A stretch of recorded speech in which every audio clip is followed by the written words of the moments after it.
नमस्कार विद्यार्थी मित्रांनो, मी प्रवीण भावसार सर आपणास आज मराठी विषयातील इयत्ता 10वीच्या अभ्यासक्रमातील 8वा घटक 8वा पाठ एका नव्या यज्ञाचा उपासक याविषयी आपण अभ्यास पाहणार आहोत। लेखक दत्ता भोसले यांचा हा पाठ संतश्रेष्ठ राष्ट्रसंत जगद्गुरू श्री गाडगे महाराज यांच्या संपूर्ण जीवनचरित्राचा आढावा घेणारा हा सुंदरसा पाठ आपण या ठिकाणी अभ्यासणार आहोत की ज्यांनी एका नव्या यज्ञाची उपासना या ठिकाणी केली आहे। पाठाचे नावच अतिशय सुंदर या ठिकाणी देण्यात आलेले आहे, एका नव्या यज्ञाचा उपासना। तर पाहूया हा गाडगे महाराजांनी कोणत्या नव्या यज्ञाचा उपासनेचा ध्यास आपल्या मनी बाळगला आहे। पाठ 8वा एका नव्या यज्ञाचा उपास। लेखक डॉक्टर दत्ता भोसले यांचा जन्म 1935। डॉक्टर दत्ता भोसले प्रसिद्ध मराठी लेखक आहेत। त्यांची डोंगर दिवे, पालमुठीतील दिवस, गाडगे बाबा जीवन आणि कार्य, ग्रामीण बोलींचा शब्दकोश वगैरे त्यांची पुस्तके प्रसिद्ध आहेत। चावडीवरचा दिवा, संस्कृतीच्या पाऊलखुणा ही त्यांची काही गाजलेली पुस्तके आहेत। प्रस्तुत पाठ हा छात्र प्रबोधन या त्यांच्या मासिकातून घेण्यात आलेला आहे। या लेखात लेखक यांनी श्री गाडगे बाबा यांचे व्यक्तिचित्र सुंदरपणे रेखाटलेले आहे। गाडगे बाबा हे असे संत मानले जातात की ज्यांनी आपल्या प्रत्यक्ष कृतीतून जीवनात स्वच्छतेचं महत्त्व अतिशय साध्या सोप्या भाषेत लोकांपर्यंत पोहोचवलं, पटवून दिलं। आपल्या देशात आपण जाणतोच की भारत सरकारने स्वच्छता मोहीम जाहीर केली आहे।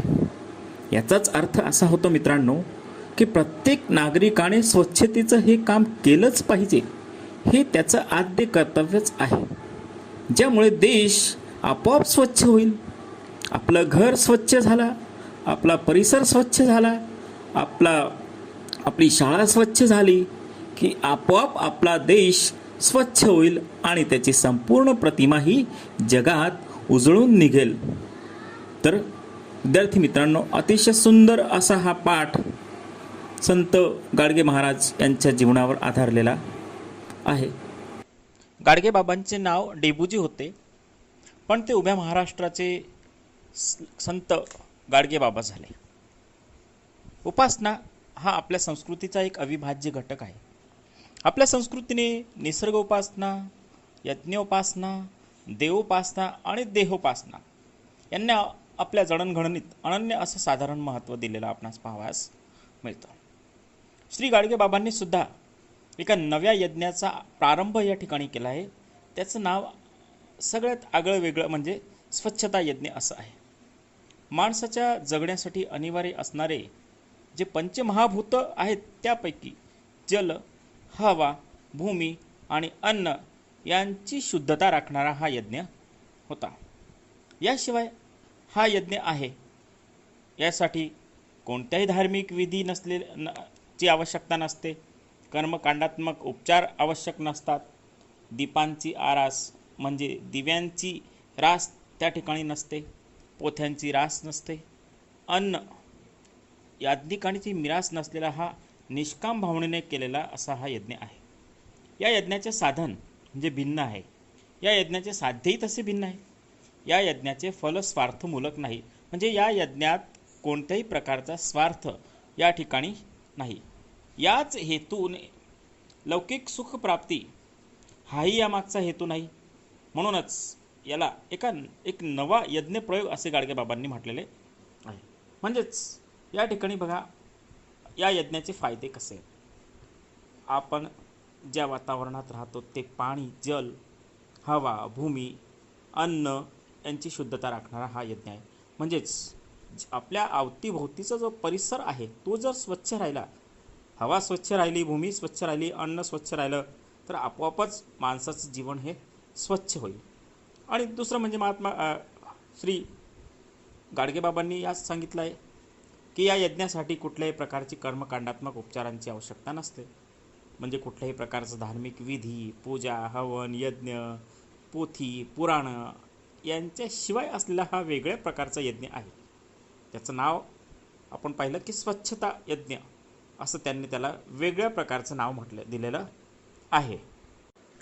पोटात भडकलेली भुकेची आग, माथ्यावर असलेलं कर्ज आणि अंतःकरणात वेगवेगळ्या प्रकारच्या इतरांच्या विषयीचे काळजींचे कल्लोळ जर हिंदकळत असतील तर तो माणूस स्वच्छपणे देवाचे नामस्मरण करू शकणार नाही. म्हणजेच या ठिकाणी दत्ता भोसले म्हणतात की जर व्यक्ती उपाशी असेल, त्याच्या डोक्यावर भलं मोठं कर्जांचा डोंगर असेल, काळजी त्याला संपूर्ण परिवाराची असेल, संपूर्ण जीवन त्याचं काळजीतच जात असेल, तर तो व्यक्ती निष्काम भावनेने देवाचं नामस्मरण करू शकणार नाही. याची प्रखर जाणीव गाडगेबाबांना होती. आणि म्हणूनच त्यांनी सामान्य माणसाचे लौकिक जीवन स्थिर आणि सुखी करण्यासाठी, ती निरोगी करण्यासाठी अनेक उपाय नव्याने सुरू केले. त्यातलाच एक नवा उपाय म्हणजे स्वच्छता यज्ञ होय. गाडगे महाराजांनी आपल्या कृतीतून ते साध्य करून दाखवलं. त्यांनी गाव स्वच्छ केला, शाळा स्वच्छ केली, धार्मिक स्थळे स्वच्छ केलीत, मंदिरं स्वच्छ केलीत आणि यातून त्यांनी संपूर्ण समाज स्वच्छ करण्याचा प्रयत्न केला. गाडगे महाराजांनी हा जो नवा स्वच्छता यज्ञ सुरू केला होता, हा अनोखा तर होताच, पण यात कुठल्याही प्रकारची अपेक्षा नव्हती. मित्रांनो, या यज्ञात कुणालाही, म्हणजे अगदी कुणालाही, अबालवृद्धांपासून थोरा मोठ्यांपर्यंत सगळ्यांना भाग घेता येत होता. यासाठी कुठल्याही प्रकारची पूर्वतयारी किंवा कुठल्याही प्रकारचा सराव याची काही आवश्यकता नसते, किंवा कुठल्याही प्रकारचं धार्मिक स्वरूप ज्ञानही यासाठी आवश्यक नसतं. कुठल्याही प्रकारचा सराव नसतो. मंदिरांची गरज नव्हती. या देशात ज्यांनी धार्मिक क्षेत्रातील मोठमोठ्या लोकांनी, श्रीमंत लोकांनी किंवा महाराजांनी जागोजागी वेगवेगळ्या प्रकारची मंदिरं बांधलीत, देवालय स्थापन केलीत, अन्नछत्रे म्हणजे ज्या ठिकाणी गोरगरिबांना मोफत अन्नाची सोय होते ती बांधलीत. पण हीच मंदिरे आणि हीच अन्नछत्र जी आहेत, स्वच्छ करण्यासाठी कुणी आपल्या हातात झाडू किंवा खराटा घेतल्याचं ऐकलेलं कधी आपल्याला पाहायला मिळत नाही. मग ते कुणी करावं? तर ते महान कार्य थोर संत गाडगेबाबा यांनी केलं. त्यांनी ते प्रथमतः करून दाखवलं आपल्या स्वतःच्या कृतीतून. सर्वात आधी त्यांनी खराटा हाती घेतला आणि त्यांच्या अनुकरणातून मग आपोआप या कार्यात अनेकांचा सहभाग वाढू लागला. त्यांनी मंदिरांची अंगणे स्वच्छ केलीत, अन्नछत्रांची पटांगणे, मैदाने स्वच्छ केलीत, विखुरलेल्या लोकांच्या उष्ट्या पत्रवाळ्या उचलल्यात, त्या गोळा केल्यात, ती स्वच्छ केली, गाईगुरांचे मोठमोठे गोठे त्यांनी स्वच्छ केले. आणि हे कार्य करत असताना त्यांनी कोणाकडून कुठल्याही प्रकारची अपेक्षा ठेवली नाही. मित्रांनो, दयाबुद्धीने ज्याने कुणी त्यांना भाकरी दिली तर ती खात, कुणी नाही दिली तर पाणी पिऊनसुद्धा त्यांनी आपली भूक शमवण्याचा प्रयत्न केला आहे. असे उदाहरण फार क्वचित आपल्यास पाहायला मिळतं. ते म्हणजे संतश्रेष्ठ गाडगे महाराजांच्या रूपाने आपण पाहतो. याच संदर्भात कैलासवासी गोनी दांडेकर म्हणजेच प्रसिद्ध लेखक आहेत गोपाळ निळकंठ दांडेकर यांनी एक मजेशीर आठवण त्यांनी या पाठात सांगितली आहे की विदर्भातील पूर्णा नदीच्या काठावर एक ऋणमोचन नावाचं तीर्थक्षेत्र आहे. या ऋणमोचनाच्या यात्रेच्या वेळी परिसरातल्या शेकडो बैलगाड्या व हजारो भाविक शंकराच्या दर्शनाला येत, त्यामुळे संपूर्ण परिसर घाणीने माखून जात आहेत.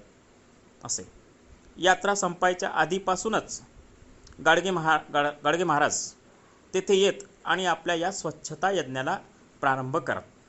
मग वैरणीचं बुडखं ते हाती घेत, अर्धवट चावून टाकलेला चारा असेल, बैलांचं शेण असेल, चुलीची राख असेल कोणी टाकून ठेवलेली, अन्न असेल, त्याची भाजीपाल्याची टरफलं असतील, देठं असतील, माणसांची विष्ठा असेल किंवा तुंकीतील घाण असेल, यांनी लदबदलेला जो काही सारा परिसर त्या मंदिराच्या अवतीभोवती व्हायचा यात्रेच्या निमित्ताने, तो संपूर्ण परिसर या टोकापासून तर त्या टोकापर्यंत गाडगेबाबांनी आपल्या या खराट्यातून झाडून संपूर्ण परिसर स्वच्छ करून टाकला.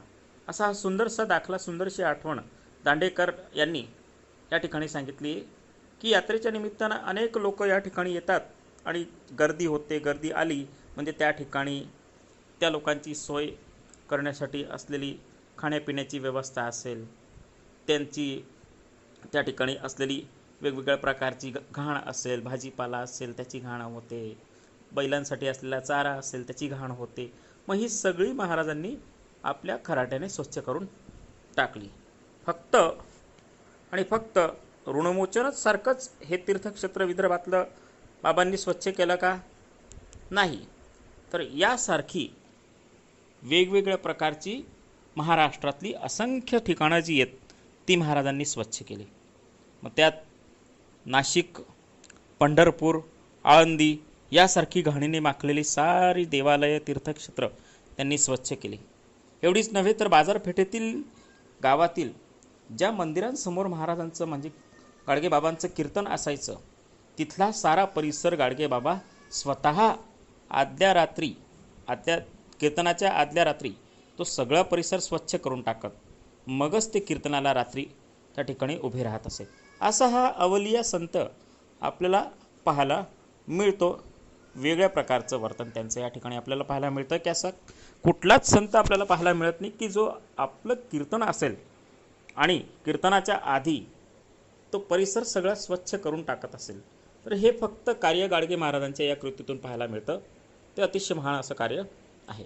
असे हे थोर गाडगे बाबा आपल्या कर्मातून खूप मोठे महाराष्ट्राचे संत झालेले आहेत.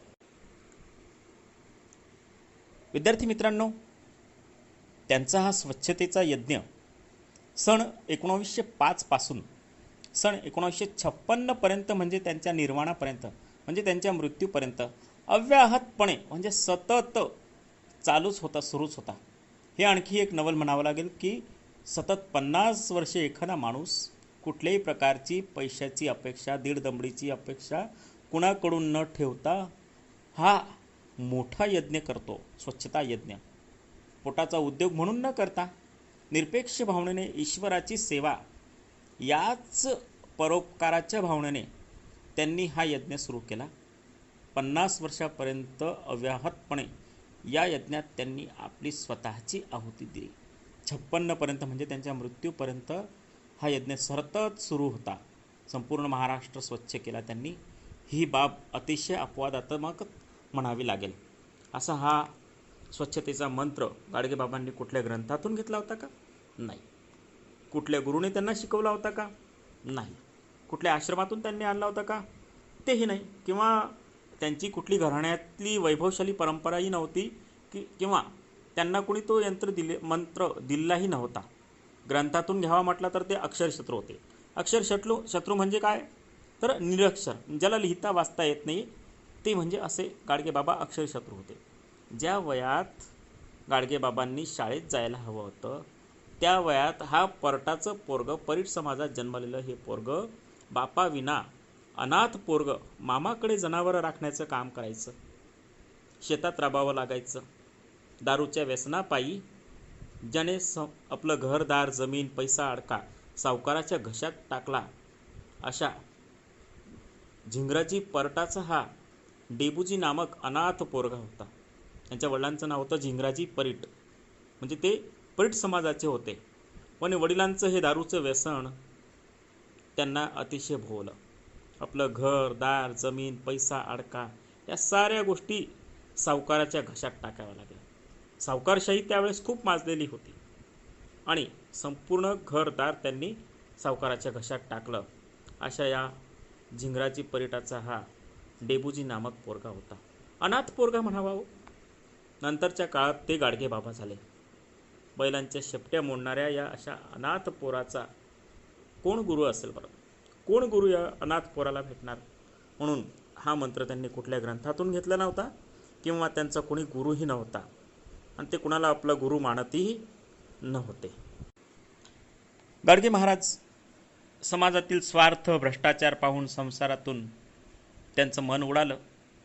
निरर्थक त्यांना तो संसार वाटू लागला. मित्रांनो, संसार हा माणसाला बद्ध करतो, म्हणजे बेड्यांमध्ये, बंधनांमध्ये अडकवून टाकतो, त्यांच्यावर बंधने लादतो.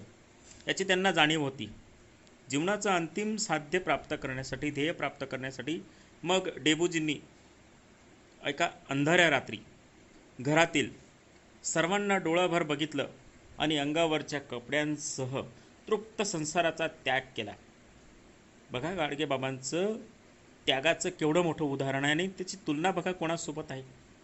गौतम बुद्धांच्या सोबत त्यांची तुलना त्या ठिकाणी बघा किती सुंदर पद्धतीने. ते ज्याप्रमाणे सिद्धार्थने गृहत्याग केला आणि त्यानंतर ते गौतम बुद्ध झाले, तसा हा डेबूजी एका अंधाऱ्या रात्री घरातल्या सगळ्या परिवारातल्या सदस्यांना डोळे भरून बघितलं त्यांनी आणि अंगावरच्या फाटक्या तुटक्या कपड्यांसह हा पोरगा निघाला, संसाराचा त्याग केला. ज्याप्रमाणे गौतम बुद्धांनी जसा गृहत्याग केला तसा हाच डेबूजींनी आपल्या घराचा गृहत्याग केला आणि उपेक्षितांच्या, दीनदलितांच्या, गोरगरिबांच्या सेवेसाठी आपलं आयुष्य वेचू लागला. तत्पूर्वी त्यांनी संपूर्ण जीवनात 12 वर्ष संपूर्ण महाराष्ट्राची भ्रमंती केली. सारा देश त्याप्रमाणे पालथा घातला. 12 वर्ष भ्रमंती केली, सारा देश निरखून घेतला. स्वतःनेच स्वतःवर वेगवेगळ्या प्रकारची बंधने घातली. स्वतःच्या काही गरजा असतील त्या कमी केल्यात. चिंध्यांचा अंगरखा केला. त्यांचं जर वर्णन बघितलं, त्यांचं वेशभूषा जर बघितली तर आपल्याला लक्षात येईल की चिंध्यांचा अंगरखा घालणारा हा संत, कमरेला अप्र असं धोतर, डोक्यावर पाणी पिण्यासाठी फुटकं गाडगं म्हणून त्यांना गाडगे महाराज म्हणत, गळ्यात एकतारी, हातात काठी, कानात कवडी आणि पायाला झाडांची पानं, अशा वेशात स्वतः आपल्या इच्छा आकांक्षा यांना पराभूत करत, म्हणजे कुठल्याही प्रकारची जीवनात अपेक्षा न ठेवता या सगळ्या बंधनांपासून, सांसारिक मोहापासून दूर जाऊन याने लोकसेवा हीच ईश्वर सेवा हा मंत्र आपल्या मनी बाळगला आणि लोकांच्या कल्याणासाठी, सेवेसाठी हे घरातून निघाले. आयुष्यभर अंगावर दुःख झेलत राहिले. डेबूजींनी स्वतःच्या संसारात हा पायाखाली तुडवला आणि इतरांचे संसार सुखाचे केले. असे हे थोर श्रेष्ठ संत गाडगेबाबा आपल्या महाराष्ट्राच्या भूमीत पाहायला मिळतात. संत श्रेष्ठ जगद्गुरू तुकाराम महाराजांच्या शब्दातच म्हणायचं तर, जे का रंजले गांजले त्यासी म्हणे जो आपुले, तोची साधू ओळखावा देव तेथेची जाणावा. तुकाराम महाराज साधुत्वाची अतिशय सुंदर व्याख्या आपल्या अभंगातून करतात की जे रंजले गांजलेले, दीन दलित दुःखी पीडित शोषित वंचित जो आहे त्यांना जो आपलं म्हणतो, त्यांचं दुःख ते आपलं समजतो, पराविया सुख माणे तोच साधू ओळखावा, म्हणजे तो त्यांचं दुःख आपलं समजतो, तोच खरा साधू या संसारात या जगात पाहावयास मिळतो. आणि देवाचं खरं रूप जर पाहायचं असेल तर त्याच निस्वार्थी साधूच्या चरणी पाहावं. साधूच्या रूपात आपण देव जाणला पाहिजे, पाहिला पाहिजे. अशा तुकाराम महाराजांच्या शब्दात आपल्याला गाडगेबाबांचं सुद्धा याचप्रमाणे वर्णन करता येईल की त्यांनी रंजले गांजलेल्यांचं दुःख आपलं मांडलं.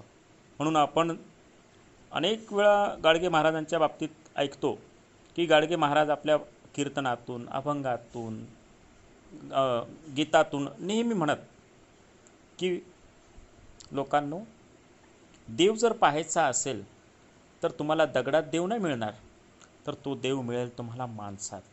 माणसात देव ओळखा. दगड धुण्यात देव नाही, तर देव हा खऱ्या अर्थाने माणसात आहे. ही त्यांची वृत्ती आपल्यास पाहावयास मिळते. तुकाराम महाराजांच्या शब्दातूनच आपण त्यांचं वर्णन जाणू शकतो. तळागाळातल्या उपेक्षित माणसाच्या ठाई त्यांनी ईश्वराचं रूप पाहिलं. निरपेक्षपणे त्यांची सेवा केली, पूजा बांधली, जीवनाला वेगळ्या प्रकारचा अनेकांच्या आधार दिला, आकार दिला, त्यांचं जीवन समृद्ध बनवलं, स्वच्छ केलं. माणुसकीची ज्योत प्रत्येक माणसाच्या मनात तेवण्याचा प्रयत्न त्यांनी केला.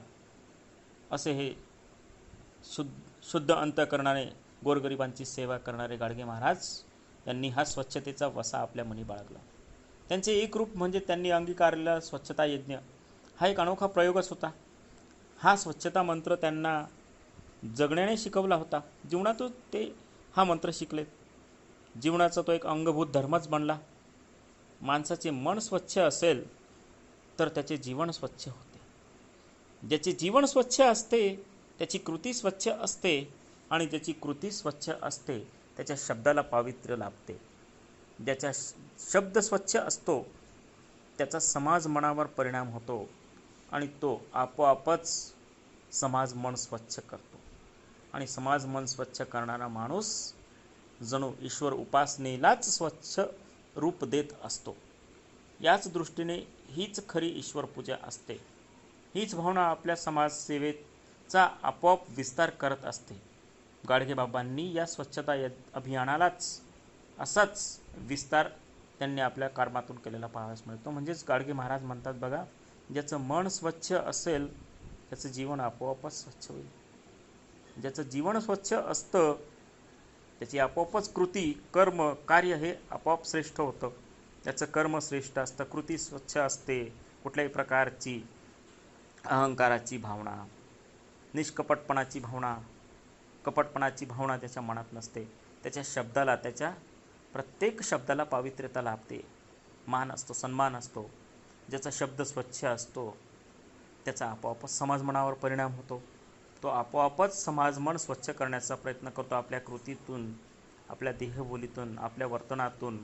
आणि आपोआप समाजमन स्वच्छ करणारा हाच माणूस जणू काही ईश्वर उपासनेचंच हे कार्य करत असतो आणि त्यालाच स्वच्छतेचं रूप देत असतो.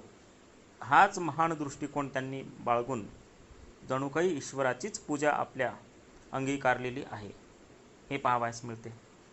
गाडगेबाबांनी या स्वच्छता अभियानाचा अशाच प्रकारे विस्तार केलेला आपल्याला पाहायला मिळतो. स्वच्छतेचं अनोखं अभियान गाडगेबाबांनी पुढील काळात विस्तारून टाकलं. 2 दशकानंतर गाडगेबाबांनी निष्काम सेवेचा ईश्वरी प्रसाद या भावनेतून घाण करणाऱ्या लोकांच्या मनातच आमूलाग्र परिवर्तन केलं. या अडाणी लोकांना आधी स्वच्छतेचं महत्त्व पटवून दिलं व नंतर त्यांनाच या कार्यात सहभागी करून घेतलं. त्यामुळेच या सफाई कार्याला अनेकांचा हातभार लाभला.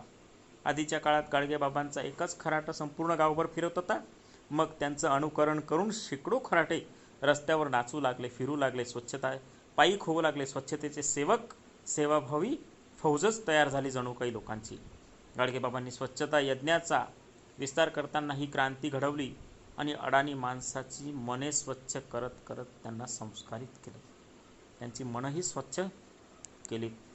या अभियानाचा विस्तार त्यांनी केलेली दुसरी गोष्ट म्हणजे आपल्या संपूर्ण कुटुंबाला सुद्धा त्यांनी या यज्ञात सामावून घेतलं. घराकडे पाठ फिरून भ्रमंती करत असलेल्या डेबूजीची त्यावेळी, म्हणजे ते गाडगेबाबा म्हणून ज्ञात नव्हते कुणालाच, सगळं घर परिवार त्यांना डेबूजीच म्हणत. तोपर्यंत ऋणमोचनच्या यात्रेत एक वेळेस त्यांना त्यांचं कुटुंब भेटण्यासाठी आलं आणि त्यांना घरी परतण्याचा आग्रह करू लागलं. त्यावेळेस त्यांनी नकार दिला.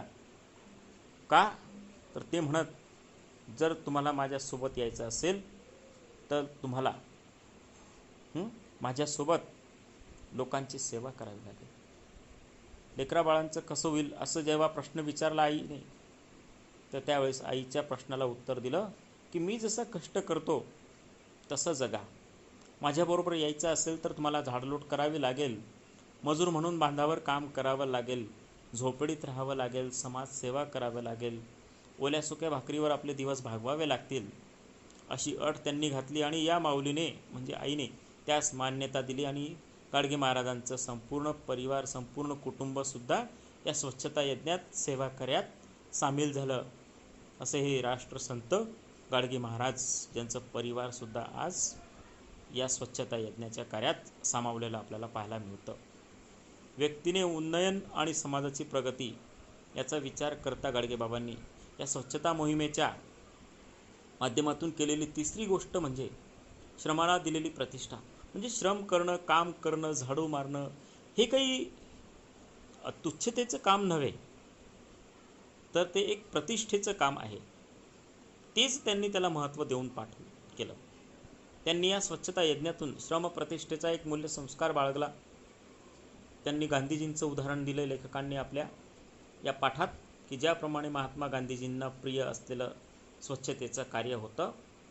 गांधीजी जसं म्हणायचे की स्वच्छतेला परमेश्वर म्हणत, त्याप्रमाणे गाडगेबाबांनी सुद्धा स्वच्छतेला परमेश्वराची सेवा मानली. म्हणजेच गाडगेबाबांनी श्रम आणि सेवा यांचं मिलन केलं. श्रमगंगा आणि ज्ञानगंगा यांचा मेळ घातला. श्रमासोबत लोकांना अडाणी मनांना संस्कार करणारे हे गाडगे बाबा होते. लोकांना शिक्षणाचे धडे आपल्या कीर्तनातून, आपल्या संस्कारातून, आपल्या अभंगातून, आपल्या गीतातून ते करत होते. ते नेहमी म्हणतात की लोक हो, शिका, सुशिक्षित व्हा, सुसंस्कारित व्हा, अक्षरशत्रू राहू नका, अडाणी राहू नका. ते नेहमी लोकांना साक्षरतेचे धडे आपल्या कृतीतून देत. श्रमाचा तिरस्कार करणाऱ्या आजच्या काळात त्यांनी श्रमपूजा आणि श्रमसेवा, श्रमसंस्कार यातून आत्मिक विकास आणि सामाजिक प्रगती होऊ शकते हे लोकांना दाखवून दिलं. श्रमातून स्वावलंबन, स्वावलंबनातून स्वाभिमान, स्वाभिमानातून स्वतःचा उद्धार आणि त्यातून मग ग्रामोद्धार. म्हणजे कशी टप्प्याटप्प्याने या ठिकाणी उदाहरणं दिलेली डॉक्टर दत्ता भोसलेंनी. बघा, श्रमातून स्वतः स्वावलंबी होतो, स्वतःचं स्वावलंबन त्या ठिकाणी आपल्याला पाहावयास मिळतं. आणि स्वावलंबनातून व्यक्ती स्वाभिमानी बनतो, दुसऱ्यावर अवलंबून राहू शकत नाही. त्याप्रमाणे व्यक्ती स्वाभिमानी होतो आणि स्वाभिमानातून स्वतःचा उद्धार होतो, स्वतःची प्रगती होते आणि स्वतःच्या प्रगतीबरोबरच तो ग्राम उद्धारसुद्धा करतो. म्हणजे गावाचा सुद्धा विकास करतो, गावाची प्रगती करतो आणि आपोआपच त्याच्या अनुकरणातून संपूर्ण समाजसुद्धा सुधारतो. त्याचं अनुकरण करून संपूर्ण समाजसुद्धा प्रगती करतो. हेच गाडगेबाबांनी सुद्धा आपल्या समाजाला दाखवून दिलं.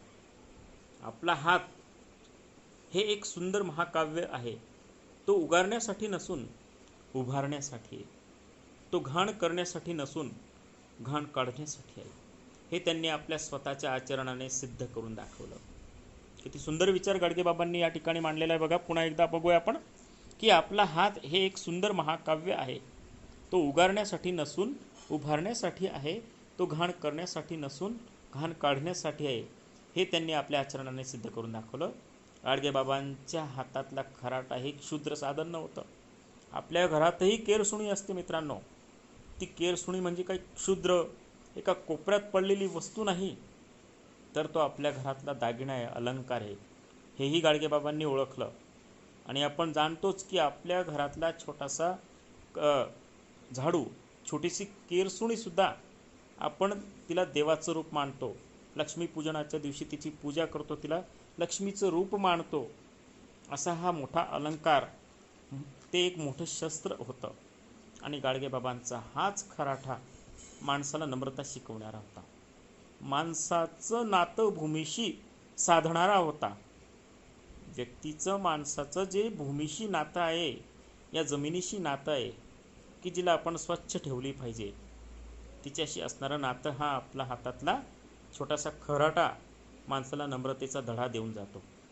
संपत्तीला आमंत्रण देणार आहे म्हणतो आपण की ज्याचं घर स्वच्छ असतं, परिसर स्वच्छ असतो, त्याच्या घरी लक्ष्मीचं वास असतो, लक्ष्मी नांदते. म्हणून आपण लक्ष्मीपूजनाच्या दिवशी त्या केरसुणीची पूजा करतो. आणि संपत्तीला आमंत्रण ती देणारी असते, आनंद देणारी असते, आरोग्य देणारी असते. आपण तिला परमेश्वराचं रूप जाणतो. असा हा गाडगेबाबांचा खराटासुद्धा परमेश्वराचं रूप आहे. म्हणून साने गुरुजी एकदा म्हणाले गाडगेबाबांच्या या खराट्याच्या बाबतीत. बघा, पाठाचा शेवट डॉक्टर दत्ता भोसलेंनी साने गुरुजींच्या विचारातून केला आहे की लेखणीच्या लालित्यापेक्षा मला बाबांच्या झाडूचे लालित्यच अधिक प्रिय आहे, तेच अधिक श्रेष्ठ वाटते. साने गुरुजींच्या शब्दात डॉक्टर दत्ता भोसले काय म्हणतात की लेखणीचं सौंदर्य यापेक्षा मला गाडगेबाबांच्या हातातला झाडू अधिक सुंदर वाटतो आणि तोच खऱ्या अर्थाने श्रेष्ठ वाटतो. असं हे श्रेष्ठत्वाचं काम, श्रेष्ठत्वाचं कार्य गाडगेबाबांच्या हातून संपूर्ण महाराष्ट्राने पाहिलं. आणि 1956 साली गाडगेबाबा आपल्यातून निघून गेले. अख्खा महाराष्ट्र हळहळला, दुःखी झाला. पण आजही संपूर्ण महाराष्ट्रात स्वच्छतेचे जर खरे जनक जर मानले असतील तर ते आहेत श्रेष्ठ संत गाडगे महाराज. अशा थोर संतास कोटी कोटी वंदन. नमस्कार.